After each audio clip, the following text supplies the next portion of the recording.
እግዚአብሔር እንድንቀራረብና እንድንዋደድ ይፈልጋል።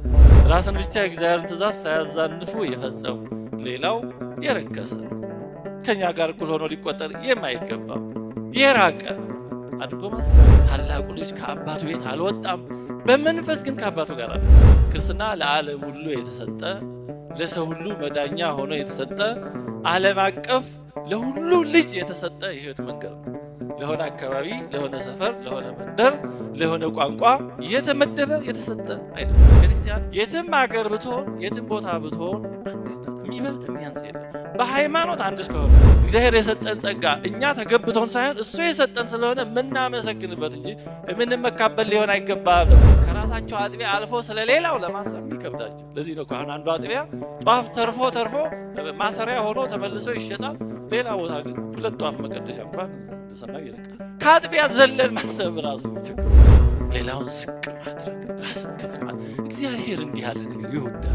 እግዚአብሔር ስለተመካንለት ደስ ይለዋል። እንደ ፈሪሳውያን እንደዚህ እንደ ታላቁ ልጅ አትሁኑ፣ ሌላውን አታርቁ፣ ወንድማችሁ ነው። እግዚአብሔርን እያገለገልን ነው ብለን ግን የጠፉት ወንድሞቻችን ወገኖቻችን ምን ያህል ትዝ ይሉናል፣ ምን ያህል ያሳዝኑናል። ስለ ጠፉት ወገኖች ምን ያህል ብቻ በሆነ መጥፎ ተግባር የምታውቁት ሰው እየዘመረ ብታዩት፣ ከበሮ እየመታ ብታዩት ምንድን ነው ተመስገን ነው የምትሉት?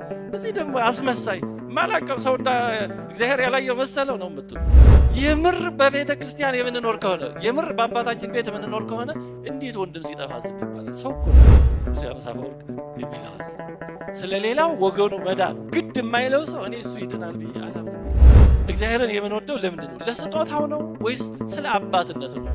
እግዚአብሔርን ጸልየን ባርከን ብለን ባይባርከን አሁንም አምልኮቱን እንቀጥላለን። ትምህርት ቤት አገልግያለሁ፣ በጉባኤ ተምሬያለሁ፣ ደጅ ጸልቻለሁ፣ እንደዚህ ብያለሁ፣ ግን ይህ አልተፈጸመም እና መቼም በዚህ ዓለም ያለ ነገር እስኪገኝ ነው የሚያጓጓው። ከተገኘ በኋላ ምን ይሆናል ጥያቄ። ለምሳሌ ሰዎች ትዳር የሚፈልጉ ሰዎች ጥሩ ነው። ትዳር ካገኙ በኋላ ቀጣዩ ጥያቄ ምን ይሆናል? ገንዘብ፣ ሀብት፣ እነዚህ ሲኖሩ አያረኩም፣ ሳይኖሩ ግን ያስቸግራሉ። ገንዘብ ለመኖር ያስፈልገናል። ሲኖር ግን በገንዘብ እርካታ ይገኛል። ብዙ ባለ ሀብቶች ብለውታል። ብዙ ሚሊዮነሮች፣ አክተር የሚባሉ ብዙ ዝና ያላቸው ሰዎች ለምን ራሳቸውን ያጠፋሉ? በዝና በገንዘብ በምን እርካታ ቢገኝ ኖሮ ለምን እነዛ ራሳቸውን ያጠፋሉ? ለምን በተለያየ ሱስ ውስጥ ራሳቸውን ይከታሉ?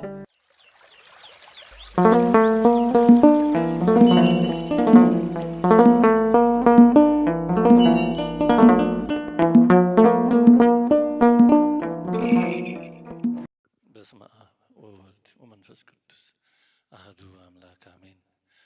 አባቶች፣ ወንድሞች፣ እናቶች፣ እህቶች እንዴት ዋላችሁ? እንዴት ሰነበታችሁ? አሜን። በየነበርንበት የጠበቀን ለዚህ ሰዓት ያደረሰን ወደ ሱባኤው መግቢያ ሰሞን ያደረሰን ከፊታችንም ያለውን ሱባኤ በተስፋ በቅርብ እንድንመለከት ከዚህ ዕለት ከዚህ ሰዓት ያደረሰን ልዑለ ባሕርይ እግዚአብሔር አምላካችን የተመሰገነ ይሁን። አሜን። ወኢወሀብከኒ ማሳጠሊ ጥቀ አንድ ጠቦት እንኳ አልሰጠኝም። ሉቃስ ወንጌል ምዕራፍ 15 ቁጥር 29። ዛሬ እግዚአብሔር አምላካችን በፈቀደልን መጠን የምንማረው በዚህ ርዕስ ነው። የሉቃስ ወንጌል ምዕራፍ 15 ቁጥር 29 ላይ አንድ ጠቦት እንኳ አልሰጠኝም ብሎ ታላቁ ልጅ ጌታችን በመሰለው ምሳሌ ታላቁ ልጅ የተባለው አባቱን ሲወቅስ እናገኛለን። እንግዲህ የሉቃስ ወንጌል ምዕራፍ 15 በተደጋጋሚ አነባችሁት ተምራችሁት ይሆናል። መልካም ነው። የመጥፋትና የመገኘት ምሳሌ 3 አሉ። ስለ መጥፋቱም ስለ መገኘቱም ደግሞ ተንጠልጥሎ የቀረ ደግሞ አንድ ምሳሌ አለ። ጌታችን ይህን ምሳሌ ሉቃስ 15 ላይ ተጽፎ የምናገኘውን ምሳሌ የተናገረው ጸሐፍትና ፈሪሳውያን ጌታችን ኃጢአተኞችን በመቀበሉ ባንጎራጎሩ ጊዜ ለምን ኃጢአተኞችን ይቀበላል ብለው ደስ ባልተሰኙ በነቀፉት ጊዜ እነሱን ለማስረዳት እነዚህን 4 ምሳሌዎች መስለዋል። 3ቱ ስለጠፉና ስለተገኙ ነገሮች ነው። ሉቃስ ወንጌል ምዕራፍ 15 ቁጥር 1 እስከ 3 ሲጀምር እንዲህ ይላል። ቀራጮችና ኃጢአተኞች ሁሉ ሊሰሙት ወደ እርሱ ይቀርቡ ነበር። ኃጢአተኞች ወደ ጌታችን ሊሰሙት ይቀርቡ ነበር። ፈሪሳውያንና ጻፎችም እንግዲህ ፈሪሳውያንና ጻፎች ማለት ራሳቸውን ጻድቃን አድርገው የሚመለከቱ ከነሱ ወዲያ ላሳር የሚመስላቸው ሰዎች ናቸው። ስለዚህ ጌታችን ኃጢአተኞችን ቀራጮችን ሲቀበል እነሱም ኃጢአተኞችና ቀራጮች ማለት ነው ጌታችንን ሊሰሙ ወደሱ ሲቀርቡ ሲያዩ ፈሪሳውያንና ጻፎችም ይህስ ኃጢአተኞችን ይቀበላል ከነርሱም ጋር ይበላል ብለው እርስ በርሳቸው አንጎራጎሩ። ማድረግ የለበትም እንዴት መሲሁ መሲህ ነኝ ካለ እንደዚህ ነኝ ካለ እንዴት ኃጢአተኞችን ይቀበላል እንዴት ከነሱ ጋር ይበላል ብለው አንጎራጎሩ። ይህንንም ምሳሌ ነገራቸው እንዲህ ሲል ብሎ ሶስቱ ጠፍተው ስለተገኙ አራተኛው ደግሞ መጥፋቱም መገኘቱም ተንጠልጣይ በሆነ ሁኔታ የተነገረ ምሳሌ በዚህ በሉቃስ ወንጌል ምዕራፍ 15 ላይ ተጽፎ እናገኛለን። ሶስቱ ጠፍተው የተገኙት እንደምታስታውሱት አንደኛው የጠፋው በግ ነው፣ ጠፍቷል፣ ግን ባለቤቱ ፈልጎ አግኝቶታል። ሁለተኛው የጠፋው ድሪም ነው፣ በራሷ አይጠፋም፣ የጠፋው ካያያዝ ጉድለት ነው፣ ባለቤቲቱ ፈልጋ አግኝተዋለች። ሶስተኛው የጠፋው ልጅ ነው፣ የጠፋው በራሱ ፈቃድ ነው፣ ከአባቱ ቤት በቃይ ብሎ ጠግቦ ሄዶ ነው። ስለዚህ አባቱ አስገድዶ አላስቀረውም፣ ሰውን ማስገደድ ስለማይቻል በመጣ ጊዜ ግን ከርቀት ሲያየው ሮጦ አቅፎ ስሞ ለጣቱ ቀለበት አምጡለት፣ ለእግሩ ጫማ አድርጉለት፣ ይሄ የተመረጠውን መልካሙን ልብስ አምጡና አልብሱት፣ በዓል አድርጉ፣ የሰባውን ፊርዳ ረዱ፣ ይሄ ልጄ ሞቶ ነበር ተገኝቷል፣ ጠፍቶ ነበር ተገኝቷል፣ ሞቶ ነበር በሕይወት ተገኝቷል ብሎ በዓል አደረገ። ስለዚህ ሶስቱም መጥፋታቸው መገኘታቸውም በግልጽ ታውቋል። አራተኛው በተለምዶ ያልጠፋው ልጅ የምንለው ግን ጠፍቷል አልጠፋም ራሱ የጠፋው ልጅ ማን ነው የሚለው አጠያቂ የሆነው ጉዳይ ጌታችን ለጸሐፍትና ለፈሪሳውያን ዋና ምሳሌ አድርጎ የተናገረው ይሄ ታላቁ ልጅ የተባለው ወይም በተለምዶ ያልጠፋው ልጅ ከአባቱ ቤት ያልወጣው ልጅ ነው እና ይሄ የሉቃስ ወንጌል ምዕራፍ 15 ብዙ ጊዜ የጠፋው ልጅ ታሪክ ጎላ ብሎ ሌላውን ታሪክ ወይም ራሱ ምሳሌ የተመሰለበትን ምክንያት እንዳይሸፍንብን ማስተዋል ይፈልጋል። ምክንያቱም የጠፋው ልጅ ታሪክ ብዙዎቻችንን የሚመለከት ሊሆን ስለሚችል ብዙ ትኩረት እዛ ላይ ይውላል። ግን ጌታችን በዋናነት የመሰለው ስለ አራተኛው ሰው ወይም ስለ ታላቁ ልጅ ወይም በተለምዶ በአባቱ ቤት ያለው ወይም ከአባቱ ጠፍቶ ስላልሄደው ልጅ ነው። ለጸሐፍትና ለፈሪሳውያን ስለሆነ ምሳሌው። ስለዚህ ጌታችን ያስተማረው ስለ ሁለት አይነት አጠፋፎች ነው። መጥፋቱ የሚታወቅ መጥፋት አለ፣ መጥፋቱ የማይታወቅ መጥፋት አለ። ሶስቱ መጥፋታቸው ታውቋል። በጉም ድሪሙም ልጁም የጠፋው ልጅ። አራተኛው ግን መጥፋቱ አልታወቀም። በአባቱ ቤት ነው ያለው። በልቡ ትእዛዙን የአባቱን ትእዛዝ እየጠበቀ ነው። ምንም የአባቱ ትእዛዝ ዝንፍ ያደረገው ነገር የለም። ግን በተግባር ስናየው ግን የጠፋው ይሄ ከአባቱ ቤት በአካል ያልጠፋው ልጅ ሆኖ እናገኘዋለን። መገኘቱም ግልጽ ሆኖ ሳይነገር ወደ አባቱ ቤት ይግባ አይግባ ሳይነገር ጌታችን ታሪኩን እንደተንጠለጠለ የተወው ስለዚህ ነው። ስለዚህ የጠፋው ልጅ ምሳሌ ተብሎ መጠራት ዋናውን ጭብጥ እንዳይሸፍንብን ጥንቃቄ ማድረግ ይገባናል።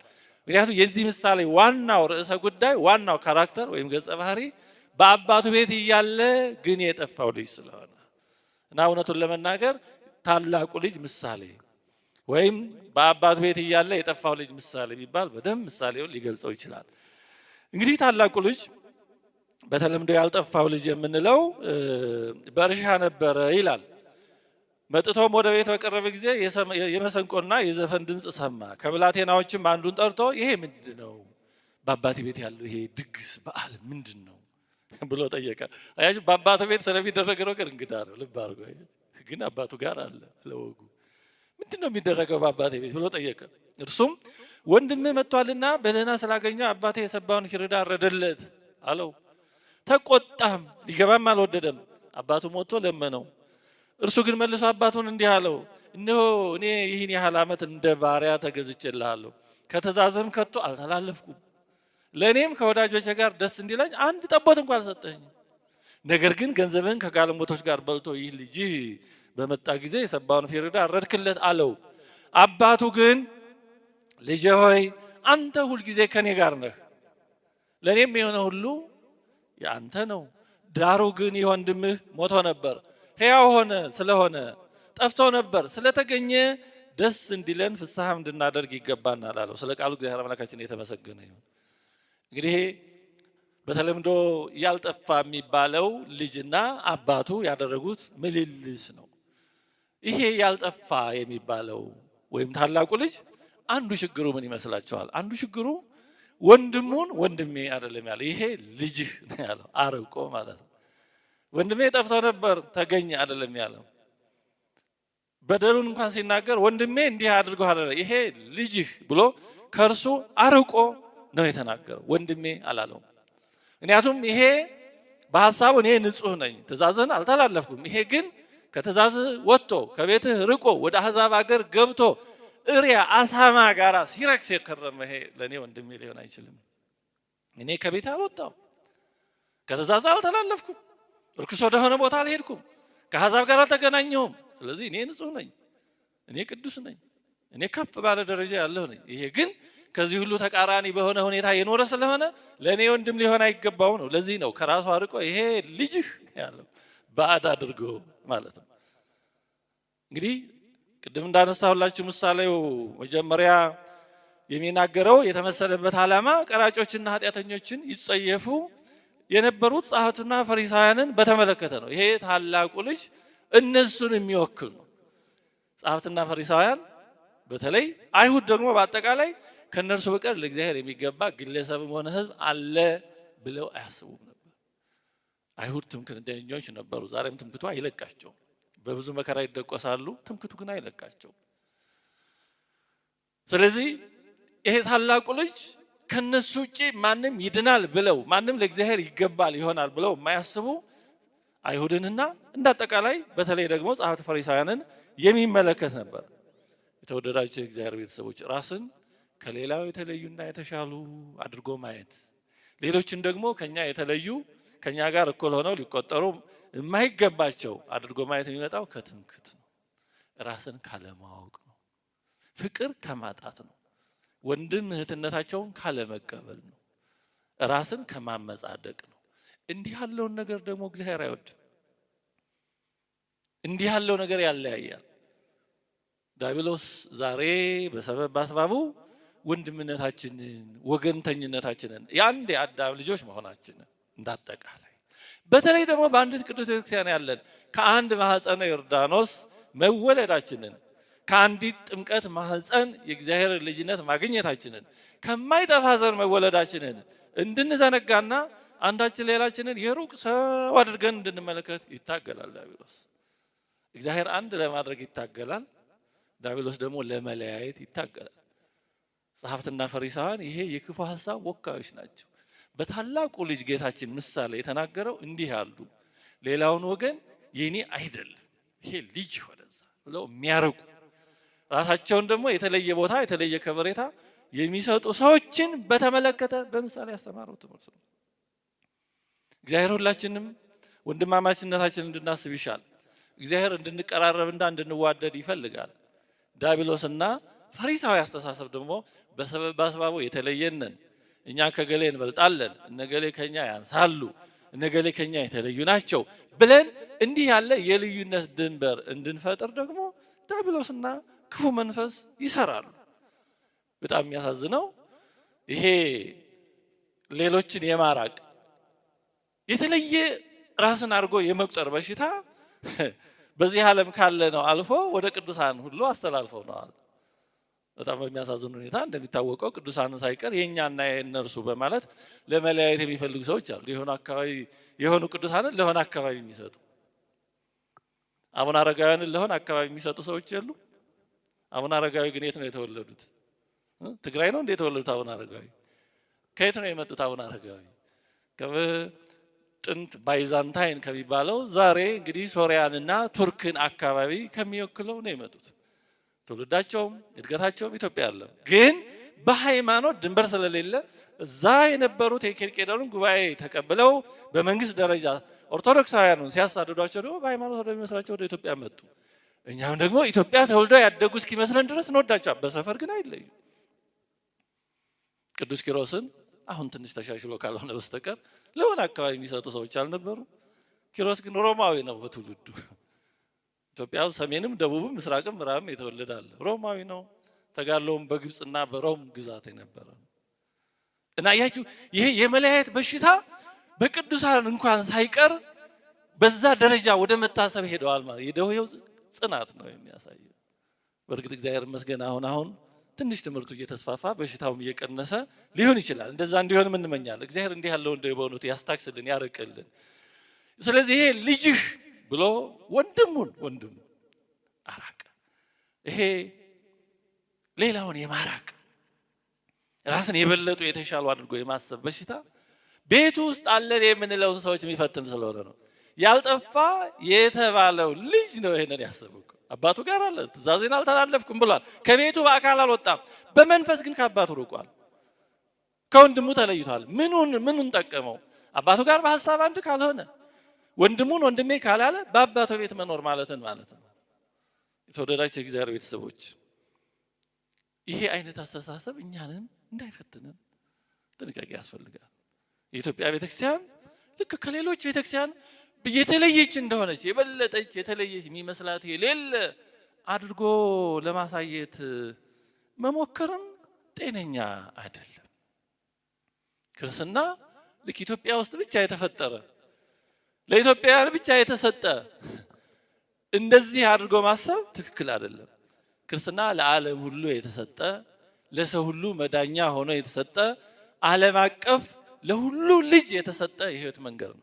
ለሆነ አካባቢ፣ ለሆነ ሰፈር፣ ለሆነ መንደር፣ ለሆነ ቋንቋ የተመደበ የተሰጠ አይደለም። እንደ ብርቅዬ እንስሳት ኢትዮጵያ ውስጥ ብቻ ያለ ማስመሰል ክርስትና ጤናማ አይደለም። ስለዚህ ራስን የማጽደቅና ሌሎችን የመጸየፍ እሳቤ የታላቁ ልጅ የፈሪሳውያን አይነት ክፉ መንፈስ ውጤት ነው። ወንድምን ባዕድ አድርጎ የማሰብ ውጤት ነው። ራስን ብቻ የእግዚአብሔር አገልጋይ፣ ራስን ብቻ የእግዚአብሔርን ትእዛዝ ሳያዛንፉ የፈጸሙ ሌላው የረከሰ ከኛ ጋር እኩል ሆኖ ሊቆጠር የማይገባው የራቀ አድርጎ ማሰብ በእግዚአብሔር ትእዛዝ እንኖራለን የምንለውን የሚፈትን ስለሆነ ጌታችን በታላቁ ልጅ ምሳሌ ይሄን ያስተማረው። ታላቁ ልጅ ከአባቱ ቤት አልወጣም፣ በመንፈስ ግን ከአባቱ ጋር አይደለም። ስለዚህ እንዲህ ባለ ሁኔታ ይህን ረቂቅ ፈተና ጌታችን በምሳሌ ያስተማረን። ለዚህ ነው ምሳሌ ራሳችንን በታሪክ ውስጥ አስገብተን እንድንመለከት የሚሰጥ ትምህርት ነው። የምሳሌ ዓላማው ቀጥታ እንዲህ ነህ ከማለት ይልቅ ራሳችንን በዛ ውስጥ አስገብተን እኔ እንዲሆን ይሄ ነገር የሚመለከተው ይሄ እኔን ይሆን እኔ ኖርበት ይሆን ብለን ራሳችንን በፊታችን እንደ መስታወት አድርገን እንድንመለከት የሚሰጥ ትምህርት ነው። ስለዚህ አንድ ጌታ፣ አንድ ሃይማኖት፣ አንዲት ጥምቀት በተባለው መሰረት ከእግዚአብሔር ለቅዱሳን አንድ ጊዜ የተሰጠውን አንድ ሃይማኖት ጠብቃ የምትገኝ ቤተክርስቲያን በየትኛውም የዓለም ክፍል ብትሆን አንዲት ቤተክርስቲያን ናት። በዚህ ቤተክርስቲያን ውስጥ ግን ሃይማኖቱ በተግባር ሲገለጥ የሚገለጥባቸው የተለያዩ መገለጫዎች ሊኖሩ ይችላሉ። ሃይማኖቱ አንድ ሆኖ ሃይማኖቱ የሚገለጥባቸው መንገዶች ኤክስፕሬሽን ኦፍ ፌዝ የሚባሉት ግን ሊለያዩ ይችላሉ። ለምሳሌ ክርስቲያኖች አለባበሳቸው ከሀገር ሀገር ሊለያዩ ይችላል። አመጋገባቸው የሚመገቡት አይነት ከሀገር ሀገር ሊለያይ ይችላል። በዓል አከባበራቸው፣ ቅዳሴ የሚገቡበት ሰዓት፣ የሚቀድሱበት ቋንቋ፣ የቅዱሳት ስዕላት አሳሳላቸው፣ የቤተ መቅደስ አሰራራቸው፣ ይህንና ይህን የመሳሰሉ ነገሮች እንደየሚኖርበት ዘመንና አካባቢ ሊለያይ ይችላል። ይሄ የሃይማኖት መለያየት አይደለም። አንዷ ክርስትና አንዲቷ ቤተክርስቲያን እንዲህ ያሉ እንደየአካባቢው ሊለያዩ የሚችሉ መልኮች ሊኖራት ይችላል። ግድ እንደኛ ካለበስካ ይባላል። ሰሃራ በረሃ የሚኖረው ክርስቲያንና ራስ ደጀን ላይ የሚኖረው ክርስቲያን ግድ አንድ አይነት ልበስ አይባል። እንደየአካባቢው እንደየሁኔታው ከስነ ምግባር ህሊናዊ ከሆነ አለባበስ መስመር ካልወጣ በስተቀር ግድ ሁሉም አይነት በክርስትና አንድ አይነት አለባበስ፣ አንድ አይነት አመጋገብ፣ አንድ አይነት አሳሳል ይኖር አይባልም። እንደውም ይሄ የክርስትና የነጻነት መንፈስ ነው። ክርስትና የግድ የሚለው ከድህነት የሚያወጡንን ክርስቶስን ከመሰል የሚለዩንን መሰናክል የሚሆኑን ነገሮች እንጂ ክርስትና ከዛ ውጭ ያለው ስም አሰያየም፣ ልብስ፣ አለባበስ፣ አመጋገብ ሁሉ አንድ አይነት ካልሆነ አይደለም። አይሁዳዊነትና ሌሎች ናቸው እንደዚህ የሚሉት። ስለዚህ በአንዲት ቤተክርስቲያን ውስጥ እንደያገሩ የተለያዩ አተገባበሮች፣ አፈጻጸሞች ሊኖሩ ይችላል። እነዚህ የልዩነት ምልክቶች ወይም የልዩነት ምክንያቶች አይደሉም። ከሀገር ሀገር ብቻ ሳይሆን በኢትዮጵያ ኦርቶዶክስ ተዋሕዶ ቤተክርስቲያን ውስጥ በአፈጻጸም ረገድ ከቦታ ቦታ የሚለያዩ ነገሮች ሳታውቁ በአፈጻጸም ረገድ ከሰሜን ደቡብ፣ ከምዕራብ ምስራቅ ሊለያዩ የሚችሉ ነገሮች ይኖራሉ። እስኪ የምታስቡት አለ የምታውቁት? ለምሳሌ ኢትዮጵያ ቤተክርስቲያን ውስጥ ኢትዮጵያ ውስጥ እኔ የማውቀው በአብይ ጾም ሙሉ አብይ ጾም ስርዓተ ጥምቀት ህፃናትን ማንንም የማያጠምቁ የቅዳም ስዑር ማታ አጠራቅመው የሁለቱ ነው ቅዳም ስዑር ማታ የሚያጠምቁ አሉ። በጣም ጥንታዊ የሆኑ ገዳማትና ቤተክርስቲያናት ቢያንስ አንዱን በአካል አውቀዋለሁ፣ ሌሎችም አሉ ሲባል ሰምቻለሁ በወሬ። አብይ ጾም በሙሉ አያጠምቁም፣ ህፃናትን አጠራቅመው ቅዳም ስዑር ማታ ነው የሚያጠምቁ። ይሄ የጥንት ስርዓት ነበር። በጥንት ዘመን በእርግጥ ይሄ ስርዓት በሁሉም ቦታ አንድ አይነት ላይሆን ይችላል። ግን በጥንት ዘመን አብይ ጾም የሱባኤ ጊዜ ስለሆነ በአብዛኛው አጠራቅመው ቀዳም ስዑር ማታ ነበር የሚያጠምቁት፣ የትንሣኤ ዋዜማ ማለት ነው። በጥንት ዘመን በአብይ ጾም ንግስ የሚባል ነገር የሚታሰብ አልነበረም። ሌሎች በዓላት የቅዱሳን በዓላት የሚታሰብ አልነበረም። የራሱ መጋቢት 27 እንኳን የመድኃኔዓለም በዓል ወደ ጥቅምት 27 ልዋጭ የተሰራው ሱባኤ ስለሆነ ነው አብይ ጾም። አሁን በአብይ ጾም በተገኘው ሁሉ ንግስ ይባላል፣ በዓል ይባላል። ያው ብዙ ከጥንታዊ ነገሮች ሳናቀው እየራቅን የሄድንባቸው ብዙ ሁኔታዎች አሉ እና እነዛን የቀደመውን ማሰብ የሚጠቅመው ለዚህ እና ኢትዮጵያ ውስጥ እንደዛ አይነት እንደውም አንድ ቦታ እኔ አሁን ያልኳችሁ ባይብሮ ቦታውን እንዲህ ነው ባለላችሁ ሊሻል ይችላል ብለውም ችግር የለውም። ዞሮ ዞሮ ግን እዛ ቦታ እንደውም ምን ሰማ ተጠራቅሞ በአብይ ጾም በሙሉ የተወለዱት እና ክርስትና የሚነሱት የቀዳም ስዑር ማታ ሲነሱ ህፃናት ተቀላቅለው ካደጉ በኋላ ነው ወላጆቻቸው የተለዩታሉ። ተደባልቀው ካደጉ በኋላ አንድ ጊዜ በዚህ ባደግንበት እንቀጥል ብለው ወደ ወላጆቻቸው ሳይመለሱ በዛ ቀርተዋል አሉ። ይሄ ግን የልዩነት ምክንያት አይደለም። በዚህ ምክንያት ይሄ ቤተክርስቲያን እንደዚህ ነው ያ እንደዚህ ነው ተብሎ አያለያይም። በአንዲት ቤተክርስቲያን ውስጥ እንኳን እንዲህ አይነት ያፈጻጸም ልዩነቶች ሊኖሩ ይችላሉ። ቅዳሴ የሚገባበት ሰዓት ጋምቤላ፣ አፋርና ደግሞ ወይና ደጋና ደጋ በሆኑ አካባቢዎች አንድ አይነት አይደለም። በበረሃ እንደ ጊዜ ሁኔታ ይደረጋል። ይሄ የልዩነት ምክንያት አይደለም። የቡሄ በዓልን በነሐሴ 13 የሚያከብሩ አሉ። ኢትዮጵያ ውስጥ በነሐሴ 17 ደግሞ የሚያከብሩ አሉ። የቡሄን በዓል ምንም ችግር የለውም። ጌታችን እንደሆነ ደብረ ታቦር አንድ ጊዜ ተገልጧል። በየትኛውም ቀን ብናከብረው ችግር የለውም። በአንዲት ሃይማኖት ሆነን እስካከበር ነው። የልደት ቅዳሴ በኩለ ሌሊት የሚገቡ አሉ። ከሌሊቱ ደግሞ ወደ 10 ሰዓት ገደማ የሚገቡ አሉ። አለፍ ብሎ ወደ 11 ሰዓትም ደግሞ 11 ተኩልም ደግሞ የሚገቡ አሉ። ይህን የመሰሉ ከቦታ ቦታ ሊለያዩ የሚችሉ አፈጻጸሞች አሉ። ሆኖም እነዚህ የቀኖና ልዩነት የሚባሉ አይነት ልዩነቶች ማለት ይሄ እነዚህ ቀኖና ከባድ ነበር። ቃሉ ቀኖና ሲባል በጣም ጠንካራ ነበር። አሁን ነው ለሆነ ላልሆነው ቀኖና መባል የተለመደው እንጂ ቀኖና ትልቅ ጉዳይ ነው። እንዲህ ያሉ አፈጻጸም የልማድ የአተገባበር ልዩነት ነው የሚባለው እንጂ የቀኖናም ልዩነት አይባልም። ልክ በአንዲት ቤተክርስቲያን ውስጥ እንደዚህ ከቦታ ቦታ ከአካባቢ አካባቢ ሊለያዩ የሚችሉ የአተገባበር የአፈጻጸም ልዩነቶች እንዳሉ ሁሉ አንዲት ቤተክርስቲያን በሆኑት ግን በሀገር በሚለያዩት መካከል ልዩነቶች ሊኖሩ ይችላሉ። እነዚህ ግን የሃይማኖት ልዩነት አይደለም፣ የቀኖና ልዩነት ያን ያክል የሚባሉ ላይሆኑ ይችላሉ። ግን እንዲህ ያሉ ልዩነቶች ቤተክርስቲያንን አንዱን ከሌላው እኔ እበልጣለሁ፣ እኔ ይሄ ስላለኝ ከኔ እበልጣለሁ፣ ነገሌ ይሄ ስለሌላቸው ከኛ የሚያሰኙ አይደሉም። አንዱ ጋር ያለ ሌላ ጋር የሌለ፣ ሌላ ጋር ያለ ሌላው ጋር የሌለ ሊኖር ይችላል። እነዚህ ጥቃቅን ወይም አተገባበር ልዩነቶች ናቸው። ሌሎች ታህታ ቤተክርስቲያናትም የራሳቸው ጸጋዎች አሏቸው። እኛም እንዳለን እኛ በቅዱስ ያሬድ እግዚአብሔር የሰጠን ልዩ ሰማያዊ ጸጋ፣ ሰማያዊ ዜማ፣ ተመስጧዊ የሆነ ልዩ ዜማ አለን። ይህን የመሰሉ ብዙ ሀብታት አሉን እግዚአብሔር የሰጠን። በዚህ እግዚአብሔር እናመሰግነዋለን።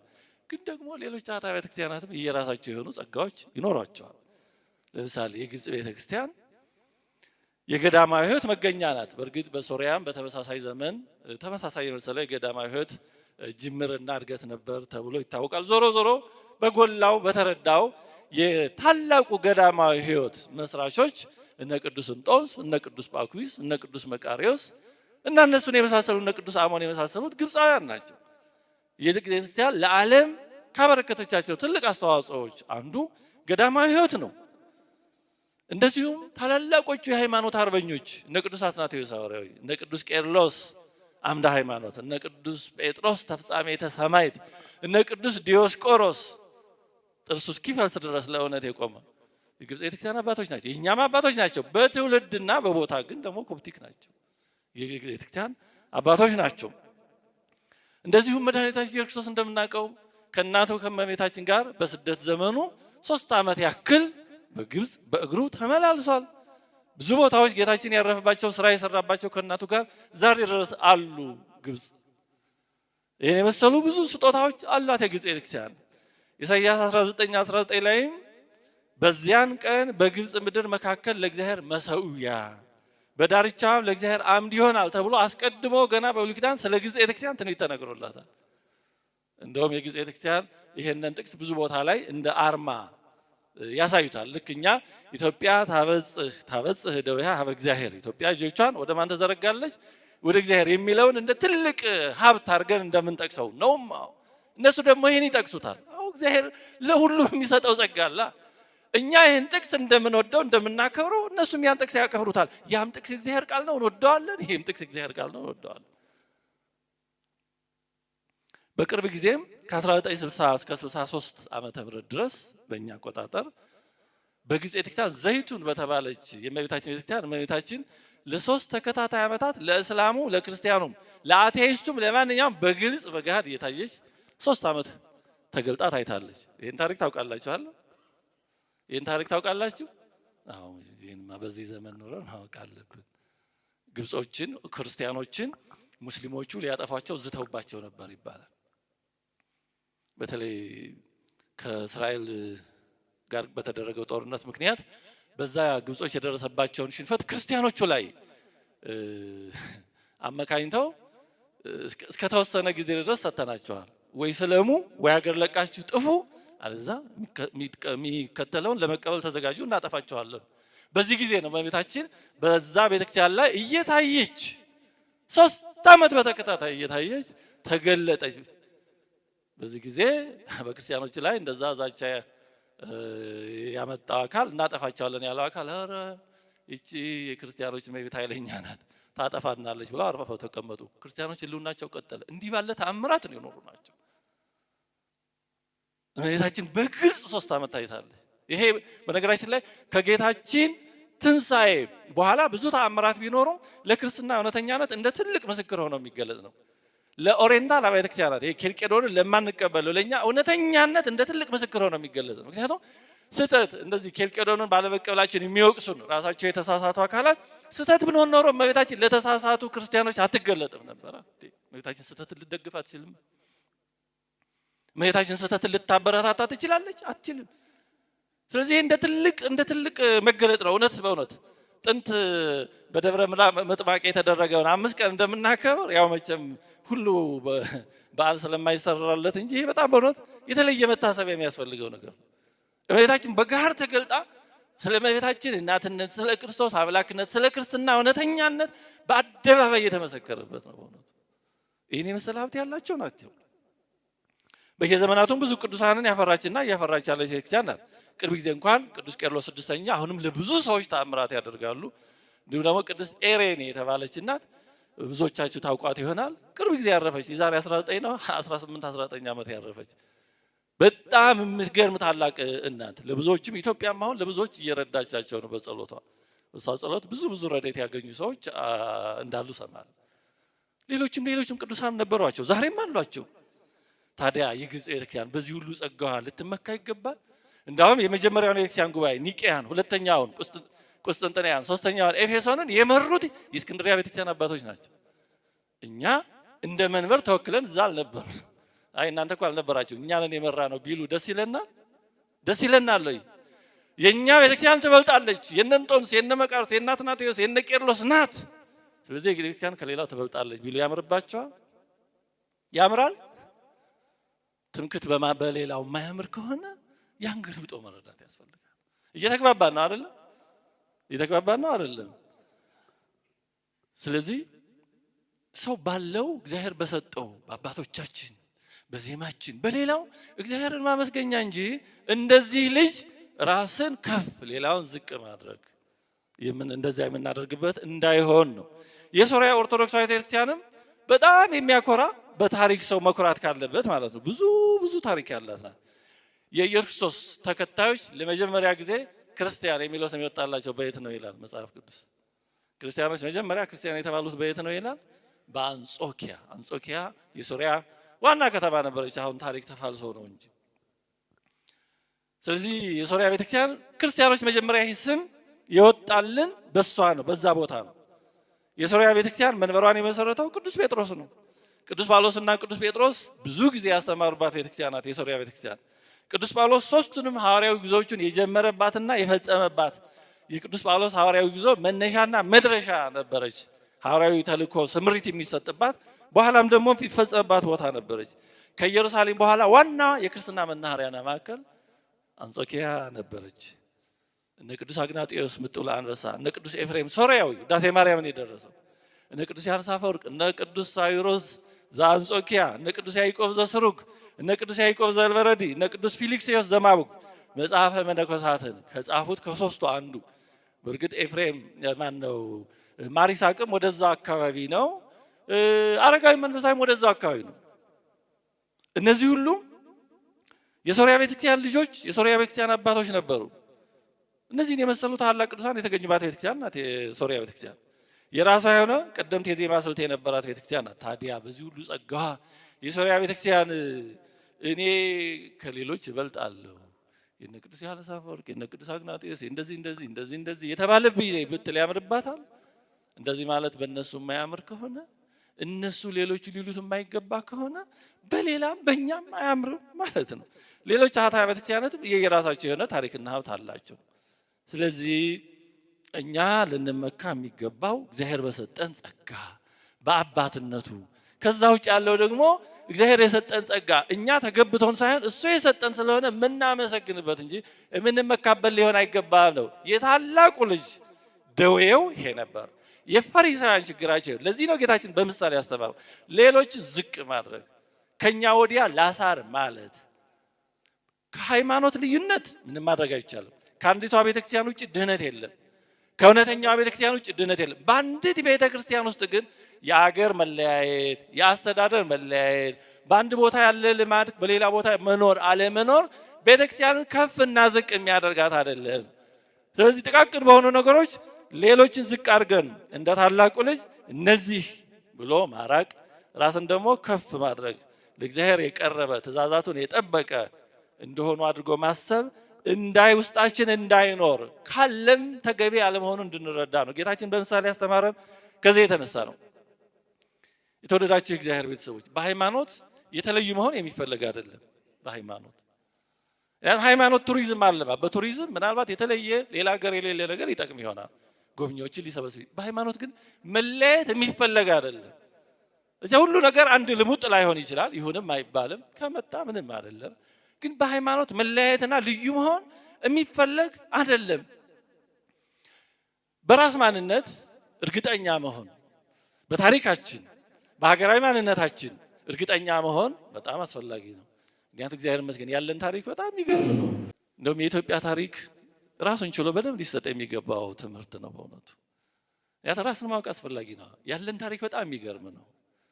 በጥንት ዘመን ስለ ኢትዮጵያ የተነገረው የሚገርም ነገር፣ ያን ማወቅ በጣም አስፈላጊ ነገር፣ በጣም አስፈላጊ። ታሪኩን የማያውቅ ህዝብ ነገም ዛሬም የለውም ተብሎ ተነግሯል። በታሪኩ ላይ የተሳሳተ ህዝብ በአግባቡ በትክክል ለማቀድም እቅዱን ለመፈጸም አይችልም ተብሎ ተነግሯል። ታሪክ በጣም አስፈላጊ ነው። ስለዚህ በታሪካችን እርግጠኛ መሆን፣ በማንነታችን አንገት የሚያስደፋ እንዳልሆነ መረዳትና በሚገባ ተገቢ የሆነ ራስን ማወቅ ተገቢ ነው። ሆኖም ግን በታሪክ መኩራት፣ በማንነት መኩራትና ከዚህ የሚገኘው ብሔራዊ አገራዊ የማንነት ከፍታ አስፈላጊ ቢሆንም ግን ይሄ ሌሎችን ዝቅ ለማድረጊያ ራስን ደግሞ ያለ አግባብ ከፍ ለማድረግና ለመስቀያ የሚያገለግል ከሆነ ተገቢ አይሆንም። እንዲህ ላለ ነገርም መዋል የለበትም። ስለዚህ ነው በአንዲት ቤተክርስቲያን ውስጥ ይሄ እኔ እበልጣለሁ፣ የኛ እንደዚህ ነው የሚሉ አገላለጾች፣ እንደዚህ ያለ አረዳዶች ጤነኛ አይደሉም። እንደዚህ እንዳልጠፋው ልጅ እንደ ፈሪሳዊ መንፈስ ናቸው። ሌላውን ዝቅ አድርጎ ይሄ ልጅ እንዲህ አድርጎ እኔ ትእዛዝህን ጠባቂ ነኝ፣ እኔ እንዲህ አይነት መንፈስ ጌታችን በምሳሌ ያስተማረን ከዚህ እንድንማር ነው። እንዲህ እውነቱን ለመናገር አሁን በክህነት አያያዛችን ላይ ያለው ችግር እንደው ሌላውን ለመናገር የሚያበቃ ነው። አሁን በምንኩስናችን ላይ ያለው ብዙ ዝርክርክነት አሁን ሌላውን ለመናገር የሚያበቃ ነው። በምእመናን አያያዝ ላይ በትምህርት አሰጣጥ ላይ ብዙ ችግሮች የሉብንም። ታዲያ ያሉንን ጥንካሬዎች ይዘን በእነዚህ እግዚአብሔርን እያመሰገንና ለመስራት እየጣርን ድክመቶቻችንን ደግሞ እግዚአብሔር እንዲያሻሽልልን የሚሰሩ ሰዎችንም እንዲሰጠን መስራት መጸለይ ነው የሚሻለው ወይስ መኮፈስ ነው የሚሻለው? እኛ የሚያክለን የለም ማለት ነው የሚሻለው ወይስ እውነቱን ተረድቶ ችግሮቻችንን እውቅና ሰጥቶ ወደ መፍትሄው መሄድ ነው የሚሻለው። በእውነቱ ይሄ እሳቤ ወደ አጥቢያ ደረጃ ወርዶ ከራሱ አጥቢያ ውጪ ሌላ እኮ የማይታየው ሰው ይኖራል። ከራሱ ደብር ከራሱ አጥቢያ ውጪ በቃ ሌላ ጸሎት የማይሰማ መስዋዕት የማያደርግበት አይነት እሳቤ ያለው አጥቢያ ተኮር ስለዚህ ሰበካ ጉባኤዎች በዚህ ይታማሉ። ሁሉም አይደለም ግን ብዙ ቦታ ግን ይሄ ችግር ይታያል። ከራሳቸው አጥቢያ አልፎ ስለሌላው ለማሰብ የሚከብዳቸው። ለዚህ ነው አሁን አንዱ አጥቢያ ጧፍ ተርፎ ማሰሪያ ሆኖ ተመልሶ ይሸጣል። ሌላ ቦታ ግን ሁለት ጧፍ መቀደሻ እንኳን እንደሰማይ ይርቃል። ብዙ ቦታ አሁን አዲስ አበባ ምንጣፉ ተቆልሎ ታስሮ ተከምሮ፣ ሌላ ቦታ ግን መቅደስ እንኳን የምትነጠፍ ትጠፋለች። ከአጥቢያ ዘለን ማሰብ ራሱ ችግሩና ከአጥቢያ ሲወርድ ወደ አጥቢያ ይሆናል። ከፍ ሲል ደግሞ እንደዚህ ዞሮ ግን ሁሉም የጠበበ ሐሳብ ነው። በሽታው በእውነቱ ስር ከመስደዱ የተነሳ ለአድባራት ለገዳማት ሁሉ ርዕሰ ምናምን መልዕልተ ምናምን የሚል ካልደረብን ደስ የማይለን ሰዎች ልንኖር እንችላለን። መልዕልተ አድባራት፣ ርዕሰ ገዳማት፣ ርዕሰ ምናምን ቤተክርስቲያን አንድ አይደለችም እንዴ? አያችሁ በሐሳባችን ወይም እንደ ልማድ በጣም በሃቲ ቅድስት ቤተክርስቲያን ተላይለ ሁሉ ጉባኤ ዘሐዋርያት ቤተክርስቲያን አንዲት ናት ከሁሉ በላይ በሆነች ቤተክርስቲያን እናምናለን እንላለን።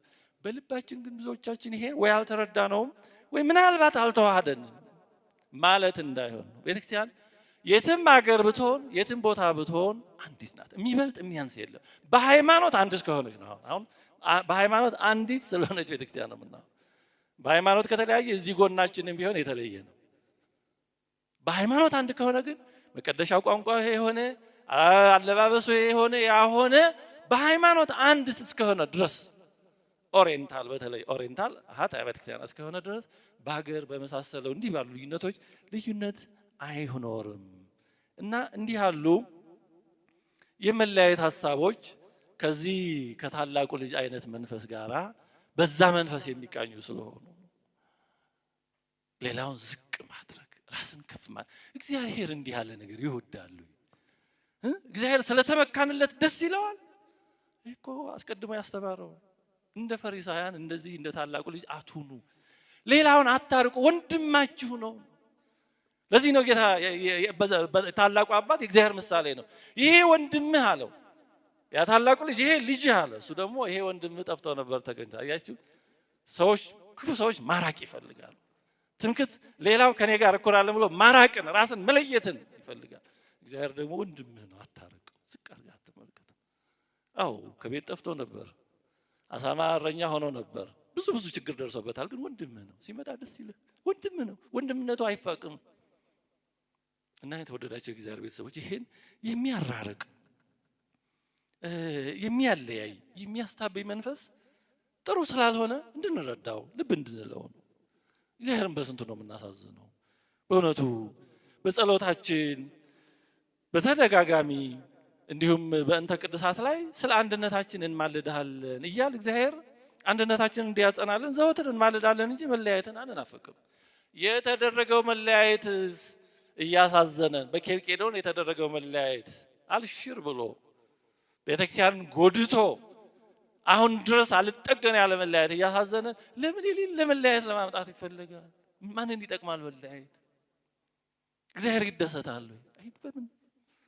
ስለዚህ እንኳን አዲስ መለያየት ልንናፍቅ ይቅርና የተፈጠሩትም ያሳዝኑናል፣ እንዲጠገኑም እንመኛለን።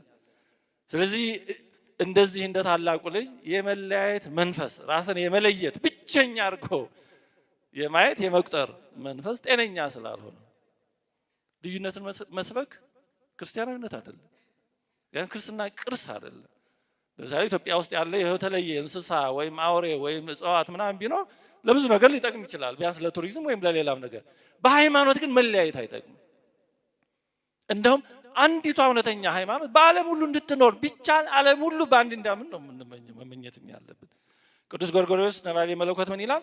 ጥቃቅን የሆኑ ልዩነቶችን ሁሉ የመለያየት ምክንያት ልናደርጋቸው አይገባም ይላል። ቅዱስ ባስልዮስ ደግሞ በተለያዩ ቦታዎች የሚተገበሩ ሆኖም ግን የቤተክርስቲያን አንድነት የማይከፍሉ ልዩ የሆኑ ልማዶችን አውቃለሁ። በተለይ ቅድም እንዳነሳናቸው አይነት የተለያዩ ልማዶች ሊኖሩ ይችላሉ። ግን ከሃይማኖት ልዩነት ደረጃ የማይደርሱ ከሆነ እንደዛ ቤተክርስቲያንን የተለየች የሚያደርጉ የሚከፍሉ አይደሉም። ቅዱስ ባስልዮስ አሁንም አብያተ ክርስቲያናት የተለያዩ ልማዶችና ተገባበሮች አሏቸው፣ ሃይማኖታቸው ግን አንድ ነው ይላል። the churches have different customs and usages but the faith is one። ስለዚህ ራሳችንን ከወንድሞቻችን የተሻለና የተለየን እንደሆን ቆጥረን ክርስቲያን ወንድሞቻችንን የምናርቅ እንዳንሆን ከዚህ እንድንማር ነው። እንዲህ ስንሆን እግዚአብሔር ደግሞ ወንድምህ ይህ ልጅህ እያልክ ካንተ ልታርቀው ወንድምህን አይገባ፣ ስለዚህ ወንድሜ ነው ብለህ ጥራው ይላል። በአንተና በወንድም መካከል የጠብ ግድግዳ አትገንባ እያለ እግዚአብሔር ደግሞ ይለምናል። የተወደዳቸው እግዚአብሔር ቤተሰቦች የዚህ ልጅ አንዱ ችግሩ ይሄ ነበር። ሌላኛው ይሄ ታላቁ ልጅ የወንድሙ መጥፋት ጉዳይ አልነበረም። መገኘቱም እንዲሁ ምንም ትርጉም አልሰጠውም። ወንድሙ ጠፍቶ ሲመጣ ምንም ደስ አላለው። እንደውም በዓል ስለተደረገለት ተበሳጭቶ ነበረ። ምክንያቱም በእርሱ ሀሳብ አባቱን እያገለገለ ስለነበረ የወንድሙ ከቤተሰቡ መለየትና መጥፋት ምንም አላሳሰበው። መመለሱ ምንም አልመሰለውም። እኛስ በቤተክርስቲያን ውስጥ ሆነን እግዚአብሔርን እያገለገልን ነው ብለን ግን የጠፉት ወንድሞቻችን ወገኖቻችን ምን ያህል ትዝ ይሉናል? ምን ያህል ያሳዝኑናል? ስለ ጠፉት ወገኖች ምን ያህል እንጨነቃለን? ከቤተክርስቲያን በአንድም በሌላም ስለሚጠፉ እህት ወንድሞቻችን ምን ያህል እንጨነቃለን? አው ከቅዳሴው ከማህሌቱ ከሰዓታቱ ከኪዳኑ አልተለየን ይሆናል። አስራት በኩራታችንን በአግባቡ እያወጣን ይሆናል። መልካም ነው ይሄ ሁሉ። ግን ስለ ጠፉት ወገኖች ግድ የማይለን ከሆነ እንደዚህ እንደ ታላቁ ልጅ ያለን እየመሰለን ጠፍተናል ማለት ነው። ምክንያቱም የምር በቤተ ክርስቲያን የምንኖር ከሆነ የምር በአባታችን ቤት የምንኖር ከሆነ እንዴት ወንድም ሲጠፋ ዝም ይባላል? ሰው እኮ ነው የጠፋው። እቃ እኮ አይደል? እቃ እንኳን ሲጠፋ ትዝ አይልም?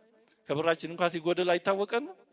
እና ሰውን ያክል ነገር ሲጠፋ ምንም የማይመስለን ከሆነ ከቤተክርስቲያን የሚወጡት ሰዎች ጉዳይ የማይጨንቀን ከሆነ የራሱ ጉዳይ የምን ቸገረኝ የቻልክ እደር አይነት የመጣ ይምጣ የምንል አይነት ከሆነ እንዲህ አይነት ስሜት ካለን እንደዚህ እንደ ታላቁ ልጅ ጠፍተናል ማለት ነው። በአባታችን ቤት ያለን መስሎን የለንም ማለት ነው።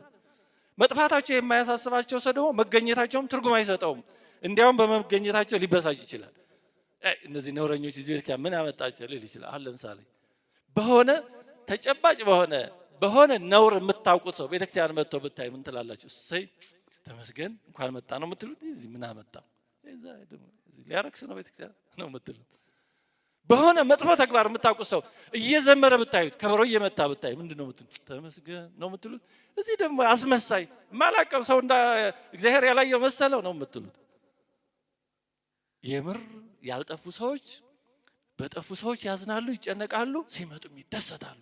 የደስታው ከመላእክት ጋራ ከእግዚአብሔር ጋራ የደስታው ተካፋዮች ይሆናሉ። እያሉ የሌሉ ሰዎች ስለ ራሳቸው መጥፋት እንኳን የማያውቁ ሰዎች ግን ስለ ጠፉ ሰዎች ግድ የላቸው ብቻ ሳይሆን ሲመጡም ይበሳጫሉ። ስርዓት ሊያፈርሱ ነው ምናምን ብለው ይጨነቃሉ። የሚጨነቁት ለሰው ሳይሆን ለሆነ ነገር። ስለዚህ በዚህ ምክንያት ያስተማረው ጌታችን ለዚህ ነው እንደዚህ እንደ ታላቁ ልጅ ስለ ጠፉ ወገኖቻችን ግድ የለሾች ከሆነ እኛ ጠፍተናል ማለት ቅዱስ ዮሐንስ አፈወርቅ የሚለው አለ። ስለ ሌላው ወገኑ መዳን ግድ የማይለው ሰው እኔ እሱ ይድናል ብዬ አላምንም ይላል። እንዴት የምር ህይወት ያለው ሰው ከአካሉ የሆነ ነገር ሲቆረጥ ይሰማዋል። አካል እኮ ነው። እነዚያ ክርስቲያኖች የሚጠፉት እኮ አካላቶቻችን ናቸው። ከአካል የሆነ ነገር ጎድሎ የሚረሳው ሰው አለ ትዝ የማይለው ምናልባት ደንዝዘው ካልሆነ በስተቀር ሰውነታችን።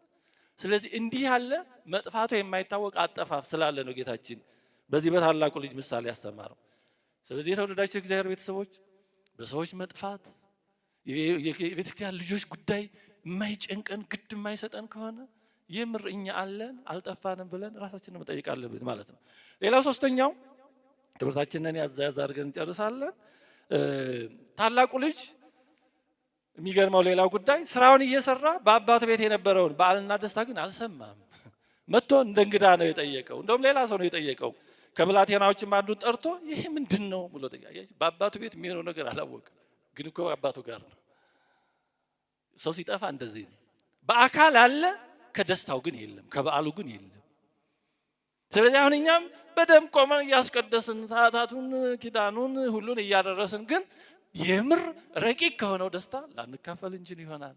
ለምን? የእግዚአብሔር አሰራር ውጫዊ ነገሮችን በማድረግ ብቻ የሚገኝ አይደለም። እንደሆነ ፐርፎርማንስ አይደለም። ዝም ብሎ በመውጣት በመግባት በመሄድ በመምጣት ላይ ብቻ ያተኮራል። ይሄ ያስፈልጋል፣ ግን ከዛ ባሻገር ነው። ጸሐፍት ፈሪሳውያን ጌታችን እኮ የወቀሳቸው ለዚህ ሕጉን ያነባሉ። ጸሐፍት ፈሪሳውያን ይደግማሉ፣ ያነበንባሉ፣ መስዋዕቱን ያቀርባሉ፣ ግን በዛ ውስጥ ግን እነሱ የሉም። እንደውም ጌታችን በዓሉን ሁሉ የአይሁድ በዓል እያለ ይጠራው ነበር። የአይሁድ ፋሲካ ይለዋል። ጥንቱን ፋሲካው የእግዚአብሔር ነበረ። ኦሪት ዘጸአት ምዕራፍ 12 ላይ የእግዚአብሔር ፋሲካ ብሎት ነበር። ስለዚህ እግዚአብሔር እንዳዘዘው ሲከበር አንድ በዓል የእግዚአብሔር በዓል ይሆናል። ግን አይሁድ ከእግዚአብሔር አውጥተው የራሳቸው አደረጉት። ስለዚህ የአይሁድ ፋሲካ እየተባለ ነው በዮሐንስ ወንጌል በተደጋጋሚ የተጻፈው። ስለዚህ የምናደርገው ነገር የእግዚአብሔር ሳይሆን የኛ የሚሆን ከሆነ ምንም እግዚአብሔር በዛ ጸጋውን የመስጠት ከበዓሉ የማሳተፍ ግዴታ የለበትም። እግዚአብሔር በውጫዊ ነገሮች የሚታለል አይደለም። አሁን ላለነው ነው ይሄ ትምህርት የተሰጠው። ለጠፉት የጠፋው ልጅ ትምህርት ነው፣ እነሱ እንዲመጡ ነው። ግን ያለን እየመሰለን በአባታችን ቤት ከሚካሄደው ረቂቅ በዓል እንዳንለይ ነው። በአካል መገኘታችን በረቂቅ በቤተክርስቲያን ውስጥ በአጠቃላይ እግዚአብሔር ከሚሰጠው ጸጋ ለመሳተፋችን ዋስትና አይደለም፣ አስፈላጊ ነገር ነው። it is necessary but not sufficient እንደሚሉት እና ይሄ በሱ ቤት ከአባቱ ጋር ነው፣ ትእዛዙን እየጠበቀ ነው። ግን በአባቱ ቤት እየተካሄደ ያለውን በዓል ደስታ አልሰማም። ከሰው ነው የጠየቀው። ምንድነው ቤት የሚሆነው ያለው? የተወደዳቸው እግዚአብሔር ቤተሰቦች፣ እኛም ውጫዊ ነገሮች ላይ ብቻ አተኩረን በቃ እንደዚህ ነው ቲክ ኪዳን አድርሻለሁ ሳታ እንደዚህ ተመስገን ነው ጥሩ ነው። ግን በዚህ ብቻ ግን አይሆንም። እግዚአብሔር ልብን ይፈልጋል፣ ውስጥን ይፈልጋል።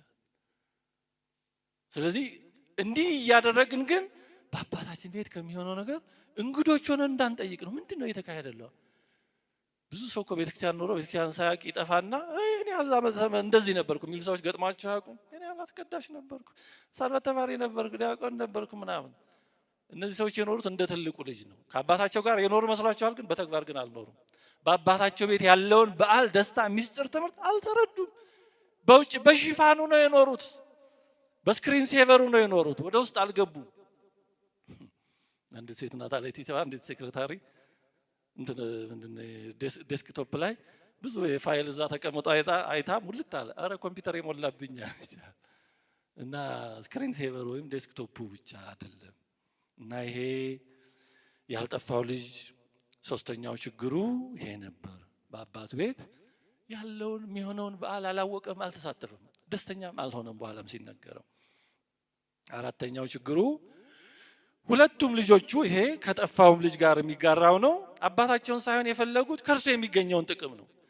ስለዚህ እኔ ለአንተ ቀጥ ብዬ ሁሌ ትእዛዝህን ፈጽሜ ተገዝቼልሃለሁ፣ ግን አንድ ጠቦት እንኳን አልሰጠኝም። ስለዚህ ከአባቱ ጋር መኖሩን ዋጋ አልሰጠውም። እሱ ዋጋ የሰጠው ምንድነው? አንድ ጠቦት ሰጠ፣ ከጓደኞች ጋር ብድሰት ነው። ምንም ለአባቱና ለቤቱ ዋጋ አልሰጠውም። ምንም ዋጋ አልታየው። ከአባቱ ጋር መኖሩ ዋጋው አልታየውም። ክብሩ፣ ጥቅሙ አልታየውም። ከአባቱ ቤት የሚያገኘውን ጠቦት ነው እሱ ትልቅ ዋጋ አድርጎ የቆጠረው። ሁለቱም ልጆች በዚህ ይመሳሰላሉ። የጠፋውም ልጅ ያልጠፋውም ልጅ። የጠፋው ልጅ ድርሻዬን ስጠኝ ብሎ ሄዶ ጠፋ። የታወቀ ነው፣ የለየለት ነው። ያልጠፋው ልጅ ግን ከአባቱ ጋር በመቆየት ብዙ ጥቅም ለማግኘት ነው የፈለገው። ሁለቱም ስሌታቸው ጥቅም ነው። ልዩነታቸው ለማግኘት የፈለጉበት መንገድ ነው። ያኛው ቸኩሎ ስጠኝ ብሎ ይዞ ጠፋ። ያኛው ግን በመኖር ብዙ ማግኘት ነው የፈለገው። እኛ እስከ እግዚአብሔር ጋር የምንኖረው ለምንድን ነው? እግዚአብሔርን የምንወደው ለምንድን ነው? ለስጦታው ነው ወይስ ስለ አባትነቱ ነው የምንፈልገው? የምንወደው እግዚአብሔር የምንወደው ይሄ ነገር እንዲሰጠን ነው? ትዳር፣ ልጅ፣ ሀብት፣ ንብረት፣ ጤና፣ ፈውስ ወዘተርፈ፣ ወይስ ራሱን እግዚአብሔርን ነው የምንወደው? የምር የትኛውን ነው የምንወደው? የምር የትኛውን ነው የምንወደው? እግዚአብሔርን ጸልየን ባርከን ብለን ባይባርከን አሁንም አምልኮቱን እንቀጥላለን። እንደፈለግነው እንደጠበቅነው ባያደርግልን ከፊታችን ሱባኤ እየመጣ ነው። መልካም የፍቅር የረድኤት የስሬት የምሕረት ሱባኤ ያድርግልን። ግን ሱባኤ ገብተን የፈለግነው ባይሳካ በቃ የሆነ ቦታ ዘግተን፣ በነገራችን ላይ መዝጋት ብዙም ይመከር አይደለም፣ ጥንቃቄ ይፈልጋል። ዝም ብሎ ሮጦ ሄዶ አይዘጋም። አሁን እኛ ጋር ብዙ ጊዜ ብዙ ሰው በልማድ በስሜት ስለሚያደርግ ነው የሚቸገረው። በመፈወሻ መንገዶቹ እንጎዳባቸዋለን። ጥንቃቄ ይፈልጋል። እንዴ አሁን ማሽን እንኳን ዝም ብሎ ይሆናል? ዝም ብሎ ስለተፈ ኦፐሬት አደራረግ ማኑዋል የለውም። እና መንፈሳዊ ነገር ለምንድን ነው የምናቀለው ከቁሳዊ ነገር? ጥንቃቄ ይፈልጋል። ጥንቃቄ በጣም ይፈልጋል። በእውነቱ በጸበል ቦታዎች እንዲህ ባሉ ቦታዎች እየተፈጠሩ ያሉ ነገሮች በጣም ችግር ነው። በልማድ ያለ ማስተዋል የሚደረጉ ነገሮች መልሰው ወዳው ለኛው ወገን ይተርፋል፣ መልሰው ወዳው ለቤተክርስቲያን ይተርፋል። ምን ጎዳው እኛ ነን። እና ማስተዋል ይፈልጋል። ግን በየትኛው ጸለየን ሱባኤ ይዘን ጸሎታችንን ባይመለስልን እግዚአብሔር ጠቦቱን ቀለቦቱን ይሄን ነገር ባይሰጠን አምላክነቱን አባትነቱን እንደተቀበልን እንቀጥላለን ወይስ አይ ለዚህ ካልሆንከኝ ነው የምንለው? እንደ ኢዮብ ሚስት ይሄ ሁሉ ከቀረ ለመቼ ነው የምንለው? ወይስ እንደ ኢዮብ ጓደኞች አንተ ጥሩ ሰው ብትሆን ኖሮ ይሄን ሁሉ ደዌ እግዚአብሔር አይመጣብህም፣ ስለዚህ አንተ የተሰወረ ኃጢአት አለብህ ነው የምንለው? ወይስ እንደ ኢዮብ እኔ እግዚአብሔርን የምወደው ከዚህ ሁሉ ባሻገር ነው፣ ይሄ ሁሉ እግዚአብሔር ሰጠ፣ እግዚአብሔር ነሳ፣ እግዚአብሔር ስም ምን ጊዜም ቢሆን የተመሰገነ ይሁን ነው የምንለው ነው? የተወደዳቸው የእግዚአብሔር ቤተሰቦች አንድ ጠቦት እንኳን አልሰጠኝ ብሎ ነው አባቱን የወቀሰው። በቤትህ ኖር ያለው ትእዛዝን ፈጽም ያለው ግን እንደሚገባ አላደረክልኝ ነው። ስሌት ነው ይሄ። እኛስ አሁን እንዲህ ያህል ስሌት የለብንም? በሰንበት ትምህርት ቤት አገልግያለሁ፣ በጉባኤ ተምሬያለሁ፣ ደጅ ጸንቻለሁ፣ እንደዚህ ብያለሁ፣ ግን ይህ አልተፈጸመም እና እግዚአብሔር የማይፈጽመው ለጥቅማችንስ ቢሆን እግዚአብሔር ለምን ነው የማይሰማን ነገር የለም። ማመን የምር ለማመንም ጥረት ማድረግ ያለብን ይሄን ነው። እግዚአብሔር ጠይቀነው የማይሰማ ነገር የለም። ሳንጠይቀውም ፍላጎታችንን ያውቃል። የሚያዘገየው ለጥቅማችን ነው። የሚጠቅመን ከሆነ ቢሰጠን ይሰጠናል። ቢሰጠን የማንጠቀም ከሆነ እሱ ባወቀ ስሌቱን ስለሚያውቀው ደግሞ ያዘገየዋል ወይም ጨርሶ ሊያስቀረው ይችላል። ስለዚህ እኛ የምንፈልገው እርሱን ራሱን ነው ወይስ ስጦታውን፣ ጠቦቱን ነው ወይስ አባትነቱን የሚለው ጥያቄ የታላቁ ልጅ ጉዳይ ሁላችንን የሚመለከት ጉዳይ ነው። እንግዲህ ትምህርታችንን ለማጠቃለል ጌታችን ይህን ምሳሌ የተናገረው ራሳችንን በዚህ በትልቁ ልጅ ቦታ እንዳናገኘው ለማስጠንቀቅ፣ በትምክትም ቢሆን ራስን ከፍ ሌላውን ዝቅ በማድረግም ቢሆን ስለ ሌሎች ወገኖቻችን ባለማሰብ በግዴለሽነትም ቢሆን በአካል በስጋ እየተመላለስን ውሳጣዊ ከሆነ ከቤተክርስቲያን በዓል ጸጋ ሀብት ተድላ ሳንሳተፍ በልማድ ብቻ ተመላላሽ ሆነን እንዳንቀር እንዲህና እንዲህ ስላሉት እንዲሁም በተለይ ደግሞ እግዚአብሔርን የምንፈልገው ስለ ስጦታው እንዳይሆን ስለ አባትነቱ እንዲሆን ጌታችን ያስተማረው በዚህ መሰረት ነው። እንግዲህ የታላቁ ልጅ በሽታ እንዳነሳ ነው ራስን አጽዳቂነት ነው። ራስን የተሻለው አድርጎ የማየት በሽታ ነው። ከባድ ነው። የታናሹ ልጅ ኃጢአት የታወቀ ነው። ስለዚህ ንስሐ ለመግባት ቀላል ነው። ያን ታናሹ ልጁ ጠፍቷል፣ ከአሳማ ጋር ከረከሱ ነገሮች ጋር ነው የሚለው። ሲመጣም የአሳማው ሽታ አልተለየውም። አሳማ ጋር ልከረመው። ስለዚህ በኃጢአት ያሉ ሰዎች ሲመጡ ንስሐ መግባት እንደሚያስፈልጋቸው ግልጽ ነው። ምንም አያከራክርም። ይምጡ አይምጡ ነው ጉዳዩ። ታላቁ ልጁ ግን ከአባቱ ጋር ነው። ምክንያቱም ቤተክርስቲያን ሰዓታቱ ላይ ያለ፣ ማህሌቱ ላይ ያለ፣ ኪዳኑ ላይ ያለና ሲመጣ ይሄ ሰው እጣን እየሸተተ ነው የሚመጣው። ታዲያ ይሄንን ማን ነው ንስሐ ግባ የሚለው? ማን ነው ይሄንን አስተካከል የሚለው? ምክንያቱም እጣን ይሸታል። ካንተ በላይ ጥቅስ ሰምቷል። ካንተ በላይ ካንቺ በላይ አባቶችን ያውቃል። ካህናትን ቤቱ ሊጠራ ይችላል። በጣም በሚታየው ነገር አንደኛ ነው እና ይሄን ማን ነው ደፍሮ የሚናገረው? እሱም ችግሩ እንዴት አድርጎ ያውቃል እንዴ? ከኔ ወዲያ ነው የሚለው። አንድ ጥቅስ ልትጠቅስለት ብትጀምር እሱ ገና ብዙ ነገር ያንበለብልልሃል። ከአባቶች ትምህርት ጋር ሊያቀርብልህ ይችላል። በልቡ ከአባቱ ጋር ነው፣ በተግባር ግን ከአባቱ የተለየ ሊሆን ይችላል። እንደዚህ እንዳንሆን ነው የተወደዳቸው እግዚአብሔር ቤተሰቦች። ቅድም እንዳስታወስኳችሁ የዚህ ምሳሌ ታሪኩ የሚያልቀው እንደተንጠለጠለ ነው። ታላቁ ልጁ ወደ በዓሉ ስለመግባቱም ስላልመግባቱም ጌታችን አልነገረን ነው። አባቱ ወጥቶ እየለመነው ነው የሚያቆመው ታሪኩ። ሆን ብሎ ነው ያደረገው ባለቤቱ። አሜን፣ ለስም አጠራሩ ክብር ምስጋና ይግባውና እንደተንጠለጠለ ነው። የእኛን ውሳኔ ይፈልጋል። እንገባለን ወይስ ውጭ እንቀራለን? ይሄን ካላደረክልኝ፣ ይሄን ሁሉ ደክሜ ይሄን ካልሰጠኸኝ፣ ልጅ ካልሰጠኸኝ፣ ሰው መቼ የሚፈተንበት የተለያየ ትዳር ካልሰጠኝ ወይ ይሄን ፈልስ ካልሰጠኝ፣ ይሄን ካልሰጠኝ ለመቼ ነው አልገባም ምንል እንዳንሆን። ይሄን ያህል ዘመን ተገዛ፣ ግን አንድ ቀን እንኳን ጠቦት አልሰጠኝ ማለት የፈለግኩትን የሆነ ነገር አላደረክልኝ ኧረ ወዲያ እንዳንል ነው። ውጪ እንደቆመ ነው ያለው፣ ተንጠልጥሏል። እኛ ስንገባለን ወይስ እንቀራለን? ወንድማችንን ይሄ ከሱ ደስታ አልገባም፣ ይሄ ልጅ እንደዚህ ከአሳማ ጋር ረክሶ ከመጣ ከሱ ደስታ አልሳተፍም ነው የምንለው? እኔ የበለጠ ኃጢአተኛ ነኝ ከሱ በላይ። እሱስ በታወቀ ሁኔታ ጠፋ፣ በታወቀ ሁኔታ ተገኘ። እኔ ግን በቤቱ እያለሁ የጠፋሁ ልሆን ይችላለሁ ብለን የአባታችንን ምሕረት ጠይቀን ገብተን የደስታው ከመላእክት ጋር የደስታው ተካፋይ እንሆናለን ወይስ አሁንም እንደ ፈሪሳውያን በውጭ እንቀራለን? ታሪኩ እንደተንጠለጠለው ነው ያለቀው። እኛ የትኛው ልጆች ነን ነው? የትኛው ልጅ? ታናሹ ልጅ ነን ወይስ ታላቁ ልጅ ነን? ታላቁ ልጅ እንዳንሆን ከበድ ያለ ምርመራ ይጠይቃል። ምናልባት እንደ ታናሹ ልጅ እግዚአብሔር የሰጠንን ጸጋ ጊዜውን ተሰጧችንን ያን ሁሉ አባክነ ነው ከሆነ ከቤቱ ርቀን እንደ አሳማ ቆሻሻ ለቆሻሻ እንደሚሄዱት እንደነሱ እኛም በማይገባ ቦታ ሄደን ተክዘን ወደ አባታችን ቤት ለመመለስ ማንበቃነን አይገባንም ብለን ከሆነ እንደጠፋው ልጅ እንመለስ። ምንም አንድ ሁለት የለም። ይሄ የጠፋው ልጅ ታጥበህና አይደለም ያለ አይደለ? ሄዶ ሩጦ አቅፎ ይሳም። አሳማ እኮ ይሸታል፣ ግን አባቱ አይ በጣም ቆሽሻል ታጥበህና አለው ይል አቅፎ ይሳም። አባት ነው እግዚአብሔር እንደዚህ ነው። አይ ረክሳል አይልም። የበለጠ እግዚአብሔር የሚያስፈልገን ያን ጊዜ ነው። ስለዚህ ምናልባት በተለያየ ሁኔታ እንደጠፋው ልጅ ብንሆን እንመለስ። እግዚአብሔር ከነ ሁለንተናዊ ድክመታችን ነው የሚቀበለን። ከዛ በኋላ የሚያነጻን እሱ ነው፣ የሚያጥበን እሱ ነው፣ የሚቀድሰን እሱ ነው። ያለሱ መታጠብ ያለሱ መንጻት አንችልም። በተቃራኒው ደግሞ እንደ ታላቁ ልጅ በአካል ከአባታችን ቤት ከቤተክርስቲያን ያልጠፋን ከሆነ መልካም። ግን በዚህ በታላቁ ልጅ የታዩ ድክመቶች በእኛም እንዳይኖሩብን ራሳችንን እንድንመለከት እንደ ታላቁ ልጅ ይሄን ካልሰጠኝ ይሄን ሳትሰጠኝ ብለን የምናጉረመርም እንዳልሆነ እግዚአብሔር የምትፈልገው ይሄን ነው ብሎ ሊሰጠን ይችላል። እንደ ይነቅህ እንጀራ የምትፈልገው ትዳር ነው፣ ያው ልጅ ነው፣ ያው እንደዚህ። ከዛ በኋላስ በዚህ ብቻ እርካታ አይገኝም። መቼም በዚህ ዓለም ያለ ነገር እስኪገኝ ነው የሚያጓጓው። ከተገኘ በኋላ ምን ይሆናል ጥያቄው? ለምሳሌ ሰዎች ትዳር የሚፈልጉ ሰዎች ጥሩ ነው። ትዳር ካገኙ በኋላ ቀጣዩ ጥያቄ ምን ይሆናል? ልጅ ካገኙ በኋላ ደግሞ ጤና አርግልኝ፣ አሳድግልኝ፣ አስተምርልኝ፣ ጠብቅልኝ። ከዛስ ደግሞ አይቆምም። ስለዚህ በዚህ ዓለም የምንፈልጋቸው ነገሮች ጥሩ ናቸው፣ ለጊዜው እንደ ስጦታው ግን አያሳርፉም። ቀጣይ ሌላ ይመጣል እስኪገኝ ነው። ምንድነው የሚሏቸው? እንትን ዲሳቲስፋየር ነው የሚላቸው። ገንዘብ፣ ሀብት እነዚህ ሲኖሩ አያረኩም፣ ሳይኖሩ ግን ያስቸግራሉ። ገንዘብ ለመኖር ያስፈልገናል። ሲኖር ግን በገንዘብ እርካታ ይገኛል። ብዙ ባለ ሀብቶች ብለውታል። ብዙ ሚሊዮነሮች አክተር የሚባሉ ብዙ ዝና ያላቸው ሰዎች ለምን ራሳቸውን ያጠፋሉ? በዝና በገንዘብ በምን እርካታ ቢገኝ ኖረው ለምን እንደዛ ራሳቸውን ያጠፋሉ? ለምን በተለያየ ሱስ ውስጥ ራሳቸውን ይከታሉ? እንዲህ ያሉ ነገሮች እርካታን ስለማይሰጡ ነው። እግዚአብሔር ደግሞ እንዲህ ያሉ ነገሮች በራሳቸው እንዳያረኩን የሚያደርገው ከስጦታዎቹን ሳይሆን ራሱ ሰጪውን እንድንፈልግ። ስጦታዎቹ ምን ያደርጉልናል? ቀሪ ናቸው።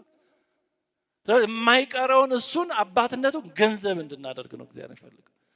አሁን እንኳን እግዚአብሔር እናንተ እንኳን የሆነ ሰው የሚወዳችሁ ከእናንተ ስለሚያገኘው ጥቅም ብሎ መሆኑን ብታውቁ ደስ ይላችኋል። የሆነ ሰው ይወዳችኋል፣ ግን የሚወዳችሁ ከእናንተ ስለሚያገኘው ጥቅም ብሎ ነው። ይህን ሰው ተወዱታላችሁ? እንዲህ ያለ ሰው የሚወድ ሰው አለ? እኛ እንኳን ይሄ የማያስደስተን ከሆነ እግዚአብሔር የማይበለጠ እንዴት ይሄ ያስደስተው? ስለማይጠቅመንም ነው። ተወደዳችሁ እግዚአብሔር ቤተሰቦች፣ አንድ ጠቦት እንኳን አልሰጠኝም ብሎ ከአባቱ ጋር እየኖረ ግን ከአባቱ ጋር መኖር ምን እንደሆነ ያልገባው ይሄ ታላቁ ልጅ መጥፋቱ በውል ሳይታወቅለት መገኘቱም ደግሞ በውል ሳይታወቅ ተንጠልጥሎ የቀረው የጸሐፍት የፈሪሳውያን ምሳሌ ነው። ማለትም ከእግዚአብሔር ጋር ያሉ የሚመስላቸው ትእዛዙን ስርዓቱን ሳያጓድሉ የጠበቁ የሚመስላቸው ሌላውን ደግሞ ዝቅ አድርገው ንቀው ተጸይፈው የሚመለከቱ ሰዎች ምሳሌ ነው። እኛም በአንድም በሌላ በማወቅም ባለማወቅም ከዚህ ከታላቁ ልጅና ከተመሰለባቸው ከጸሐፍት ፈሪሳውያን ወገን እንዳንሆን ራሳችንን እግዚአብሔር ቃል መስታወትነት እንድንመለከት ነው። እግዚአብሔር አምላካችን ስህተት ከሆነው እንዲጠብቀን፣ መልካም ከሆነው ደግሞ እንዲያሳትፈን፣ እውነት ጠቃሚ መልካም በሆነው መንገድ እንዲያሰማራን የአምላካችን የእግዚአብሔር ቅዱስ ፈቃዱ ይሁንልን። አሜን።